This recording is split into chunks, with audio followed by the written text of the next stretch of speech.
Hey there friends, I'm back again with another tutorial. In this video, I will teach you how to change the taskbar location on your computer.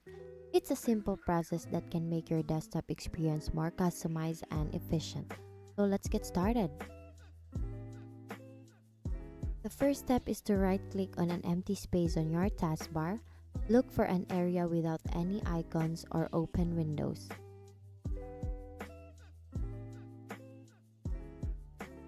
When you've found that spot, simply right-click on it to bring up a context menu. Next step, in the context menu, hover your mouse over the taskbar settings and then click it. In the taskbar settings, you'll see a various customization options. Look for the taskbar location on screen drop-down menu. Click on it to see the available options.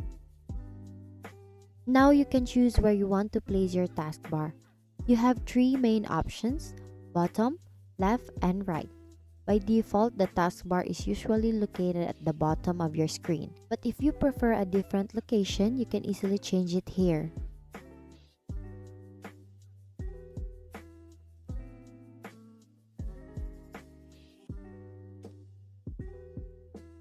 Once you've selected your desired location, the taskbar will automatically move that position. You can experiment with different locations to find what works best for you. Thank you for learning with me today. I hope this tutorial helped you customize your desktop and make it more convenient. If you enjoyed this video and found it helpful, please give it a thumbs up. And once again, thank you for watching this tutorial on how to change the taskbar location. See you on my next video.